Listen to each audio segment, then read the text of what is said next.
बागेश्वर बाबा जहां भी अपनी दरबार लगाते हैं वहां पे भूत के नाम पे महिलाओं को नचवाते हैं। और हां, ध्यान से सुनिए, केवल नचवाते ही नहीं है, जो जो महिलाएं भूत के नाम पे नाच करती है उनका धीरे धीरे कपड़ा भी खुल जाता है और इन सभी चीजों को टीवी पे दिखाया जाता है।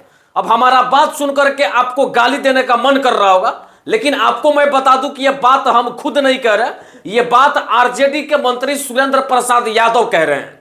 एक सभा लगा हुआ था जिसमें सुरेंद्र प्रसाद यादव जो है अपने समर्थकों के बीच में कुछ बयानबाजी कर रहे थे और उसी बयानबाजी में उन्होंने अपने समर्थकों को समझाते हुए कहा कि बागेश्वर बाबा आएंगे, अपना दरबार लगाएंगे और उस दरबार में तुम्हारी मां बहन बेटियों को बुलवाएंगे और बुलवा करके भूत के नाम पे नचवाएंगे। और केवल नचवाएंगे ही नहीं, धीरे धीरे उन महिलाओं का कपड़ा भी खुल जाता है और उन सभी चीजों को टीवी पे दिखाया जाता है। और कहते हैं ना कि कहीं कहीं पे ज्यादा भीड़ देख करके लोगों का दिमाग सठिया जाता है और आए बाएं टाएं बोलना शुरू कर देते हैं। जैसे राहुल गांधी को ही देख लीजिए, जब उनके सभा में अधिक लोग पहुंच जाए तो ये बेचारा ऐसे मशीन की बात करने लगता है जिसमें एक तरफ से आलू लगाइए और दूसरी तरफ से सोना निकालिए। ठीक वैसा ही कुछ कि तेजस्वी यादव के मंत्री सुरेंद्र प्रसाद यादव के साथ हुआ।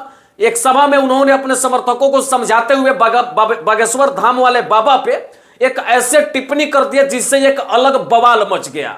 उन्होंने जैसे ही ये बात कहा कि उनके दरबार में महिलाओं को भूत के नाम पे नचवाया जाता है और उनका कपड़ा खुलवाया जाता है और उन चीजों को टीवी पे दिखाया जाता है, तब से एक अलग प्रकार का घमासान बिहार में मचा हुआ है। अब तो बीजेपी के बहुत सारे जो नेता हैं वो आरजेडी के खिलाफ में आकर के ये सवाल तेजस्वी यादव से पूछ रहे हैं कि आखिर आपके मंत्री सुरेंद्र प्रसाद यादव ने ऐसे कैसे कह दिया कि उनके दरबार में महिलाओं को भूत के नाम पे नचवाया जाता है, उनका कपड़ा भी खुल जाता है। हालांकि ये जो बयान है बिल्कुल शर्मिंदगी वाली है, ऐसा बयान नहीं देना चाहिए। बार बार ये देखा जाता है कि आरजेडी के नेता और बिहार के उप मुख्यमंत्री तेजस्वी यादव ये कहते हुए दिखाई देते हैं कि मुझे जात पात की राजनीति नहीं करनी है, मुझे पिछड़ा अति पिछड़ा दलित महादलित की बात नहीं करना है, मुझे केवल बिहार के विकास पे काम करना है। तो एक छोटा सा सवाल मैं तेजस्वी यादव और सुरेंद्र प्रसाद यादव जी से पूछना चाहता हूं कि जब से बागेश्वर धाम सरकार वाले बाबा धीरेन्द्र कृष्ण शास्त्री का बिहार आने का ऐलान हुआ है,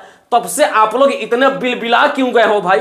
क्यों तरह तरह के सवाल पूछ रहे हैं? कुछ लोग तो ये कह रहे हैं कि उनके सभा में गड़बड़ी हुई तो उनकी गिरफ्तारी निश्चित है। जब आपको धर्म की राजनीति नहीं करना, जात पात की राजनीति नहीं करना, तो फिर एक संत स्वभाव के व्यक्ति से और सनातन धर्म के प्रचारक से आपको इतना दिक्कत क्यों है? आपको इस बात की चुभन क्यों हो रही है कि आखिर एक बाबा है, वो वोट मांगने थोड़े न जा रहे हैं, ना खुद के चेहरा को चमकाने के लिए आ रहे हैं और ना ही किसी का वोट बैंक बनाने के लिए आ रहे हैं। वो केवल और केवल अपनी दरबार लगा करके, अपनी सभा लगा करके लोगों में सनातन धर्म का प्रचार करने आ रहे हैं और सनातन धर्म की कथा सुनाने आ रहे हैं। तो फिर आपको इतना दिक्कत क्यों है? जब से उन्होंने कहा कि मैं बिहार आ रहा हूं, तब से पिछले 15 दिनों से आरजेडी के तमाम वो समर्थक, आरजेडी के तमाम वो नेता और तमाम उन मंत्रियों के मुंह से कोई भी शुद्ध शब्द बागेश्वर धाम सरकार के लिए नहीं निकल रहा है। सब लोग कुछ ना कुछ कटाक्ष जरूर कर रहे हैं। मुझे लगा कि यह बात आपके सामने भी कहना चाहिए। क्या अगर आप बागेश्वर धाम सरकार के दरबार में कभी गए हैं तो क्या वहां पे सच में भूत के नाम पे महिलाओं को नचवाया जाता है, उनका कपड़ा भी खुल जाता है और उन चीजों को टीवी पे दिखाया जाता है? आप अपना विचार जरूर कमेंट बॉक्स में डालिएगा, हम आपके विचार का इंतजार कर रहे हैं।